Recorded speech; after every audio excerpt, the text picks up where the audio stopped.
So we'll see how that goes. We're ready to go on to the feature match area now, so we'll head over there right away and start commentating on the action there. Okay, it's one game apiece so far. Fascinating stuff. We'll see who's on the play. So by the looks of things, it looks like Stuart Reeves is taking a mulligan. It does look that way. Chris seems to be keeping. Oh, Chris is only 2-2. So that's fortunate. His chances of making top Very 8 slim, I are slim. I guess it's nice to see him on camera again, though. Hopefully he won't lose time, maybe break his streak. It's good to get guys like that. Meanwhile, Stuart Reeves is actually on a Naya COCO, not Malira COCO, that we'll sort out for you. Should be, give us a good game here. Yeah, we've seen Chris quite a lot on streams, both today and in past events.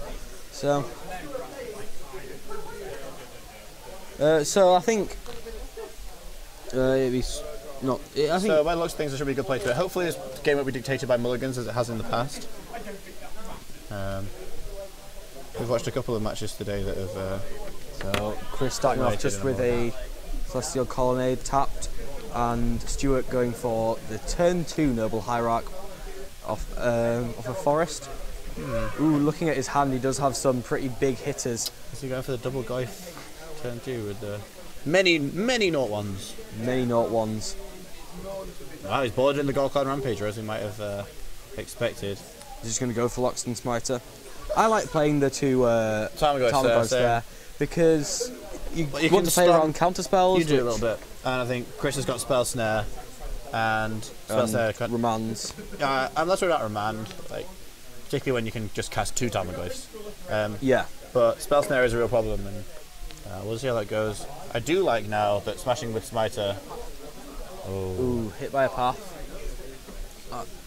Is that the first removal spell, first thing in the graveyard? The first thing in the graveyard, so the Tarmogoyfs now be a 1/2. Yeah, maybe that's what he's doing. Maybe trying to play around Lightning Bolt on those Tarmogoyfs. Yeah, I guess there's an argument to you do really that. don't want your Tarmogoyfs to be Lightning Bolted, much less electrolyzed. Yeah, that's even worse. So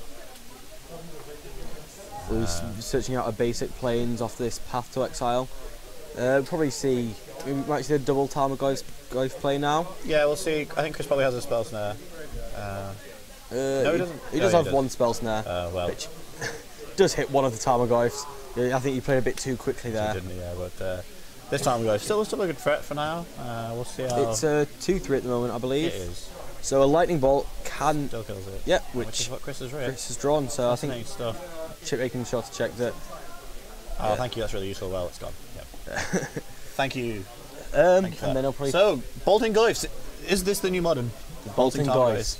There aren't any enchantments in Splitter anymore, so your Goyfs are going to be smaller. Yeah, but there's enough Inquisitions and Thoughtseize going around that I think, and obviously other fetch lands, I think Bolting Goyfs is going to stay quite rare. I think turn 2 Tarmogoyfs are fair to be bolted, but turn 4, 5 Tarmogoyfs are much less likely to be able to be hit by lightning bolt. You're probably right there. It's good to think about though how the meta has changed a little bit like this. Surgical Extraction from Stuart Reeves. Interesting stuff. I think that's really ballsy. Answers the Snapcasters. It does do that. That is a thing that it does. And this Pier and Kira and Lar is coming down, isn't it? He's going to take over this game quite quickly. Leaving up. Just believe. Doesn't want to pretend to have Path to Exile. He's just gonna. Yeah, screw it. He is surgically extracting. I'm not sure this Path to Exile. Maybe Path to or Exile. Lightning Bolt. So we'll see how that goes. I wonder what he's hitting there.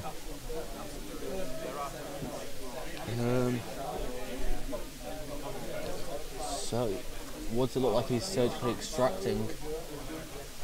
We see the Elspeth coming in for Stuart, as well as the Supreme Verdict, Dispel. Yeah, it's nice to get access to this. Yeah, he is surgically extracting the Lightning Bolts. Which is I an like extracting the paths here. Because he did use a path on the Loxton Smite. He did. Timely, I think that's the 3 bolts. But maybe Bolt is the more immediate worry for Stu's life total. Maybe in the past couple of games he's just been bolted out of the game. There's a timely in Chris's hand, which isn't even that timely. He has more guys and more life. But I guess if he's never in the position to cast timely importance of value, he's probably going to be winning the game. You're right. That's what it's there for. Using 2 Mias as Thopters. Oh, that's nice. Flying Mias. Oh, Spirit Mias. we'll find out. Thopters. Yeah, we'll get there eventually. Spirit Mias. So playing tap out controller, aren't they, Chris? Just making threats and taking names. Well, he's not under much pressure now, and does he have a Dispel or something? He had a Timely and 2 lands. Timely and 2 lands. But he has access to double... Is that a... Wild Nacatl. Wild Nacatl. Probably Nacatl. For some reason I thought it was a Glistener Elf, but... Yeah, it does look a bit Glistener Elfy. Fascinating zoo choice. Just casting the Rampager. 4/4. It's been a while since you've seen that. I've seen that happen. Interestingly, that's a really big impression on the board, isn't it? Yeah. Because like these little 1/1 tokens don't look that good anymore. Chris really scratching his head over this one. Yeah, I mean... Swinging in though. I guess if you lose the I tokens... reckon Chris has Resto. Yeah, if he has the Restoration Age, that could be a massive blowout. Or just attack with your tokens, like take a bit of damage and cast a Timely Reinforcement next turn. He's playing into Resto though, as though he has it. Well, Stuart has seen his hand one turn before, so he would have had to have drawn the Resto that turn. Yeah, that's true. And we also knew that. And so Chris has been clever in I think he is just going to... Yeah, I think this is the correct attack. And then... It looks like Chris is taking here, 4. Taking 4. And that allows... I think he was hoping that one of I think he was hoping to be able to get some value off this Timely Reinforcement. Yeah, I agree. Maybe he's just trying to like lose his guys to gain some life. Yeah. Meanwhile, Kurdape hitting the battlefield. Pretty hard. It's a big gorilla thing. So if he sacrifices these Mias, it can kill... You can kill the thing. You can kill the... Interestingly, he's choosing to kill the Gorkon now. You kill the Gorkon on the pager, which does put him with fewer life and fewer creatures. So this Timely Reinforcements will put it up to 22, put 3 soldiers onto the battlefield. This isn't how Timely Reinforcements is supposed to work. He's cheating the system. You're supposed to top deck the system. I thought Timely Reinforcements was only ever top decked. You never have it in your hand when you before you need it. Setting up your own Timely is not. That's not the point of like. I refuse. Just like. Wow. Oh well, it's really good in the matchup. Yeah. It seems like Chris is making a point to fetch his land first in case his opponent bolts himself. I don't know if that... Oh, his opponent has no cards. Okay. I think this Timely Reinforcement with Stuart having no cards, just a 3/3 and a 2/3, isn't really going to be able to do much against the board that Chris has set up for himself. Well, yeah, Chris has got really powerful... That Kessig Wolf run. Yeah, there is a Kessig Wolf run that Stuart has access to.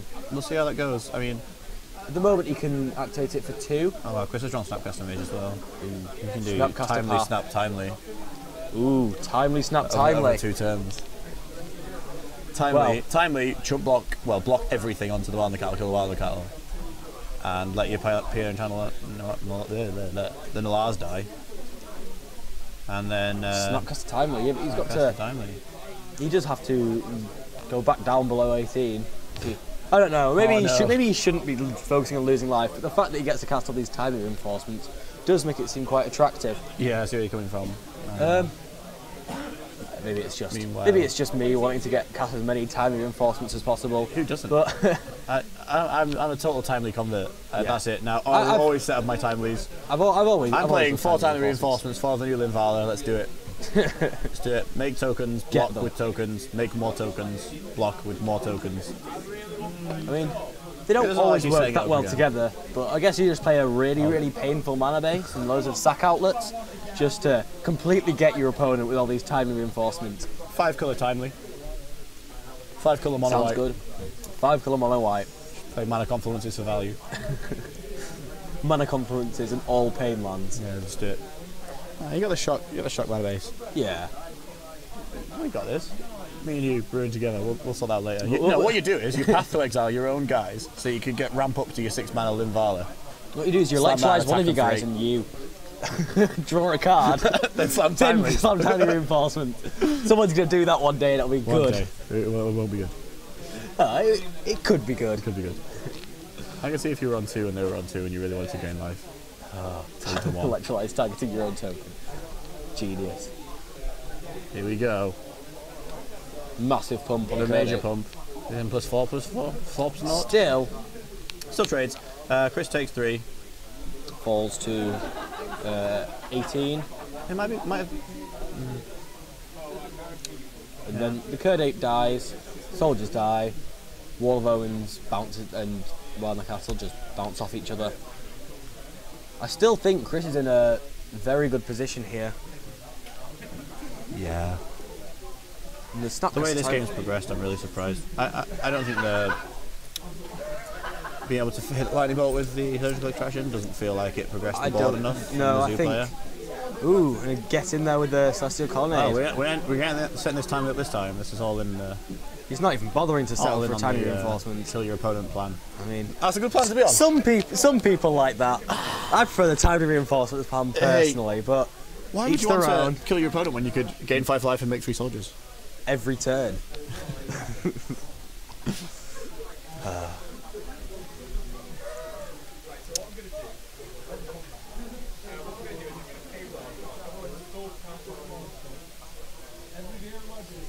So, Stuart has a path in hand, which I guess is probably going to hit this Celestial Colonnade. Fascinating stuff. Yeah, I think the Celestial Colonnade is a very good target for the. Seems like a really reasonable for the path. Still, though, how is Stuart gonna navigate himself into a winning position? Hit with a massive noble hierarch. Well, I mean, the Snapcaster Mage is kind of holding up off the noble hierarch. Bizarrely. Yeah, trades. Snapcaster Mage versus noble hierarch. Who wins?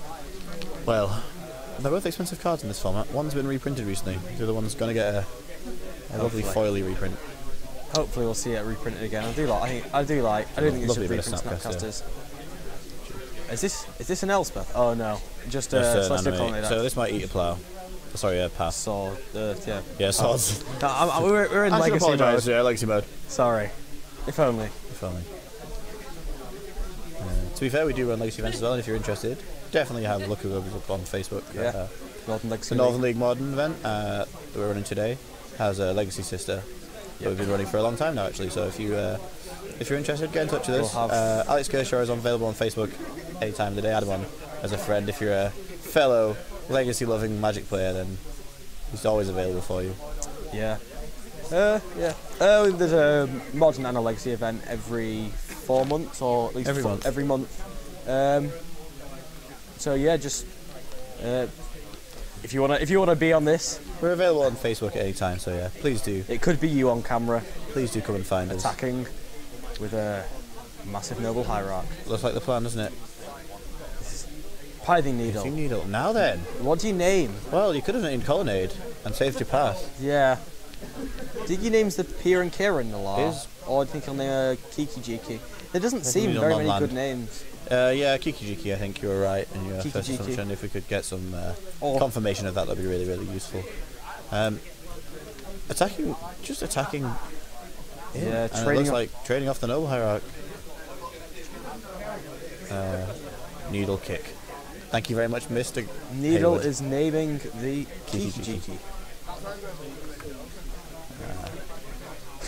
Needle kick. Naya COCO. So it looks like Chris's win con shut down, but I think his new win con is just attack with a Snapcaster Mage 3 times. Yeah. And or kill your drawer.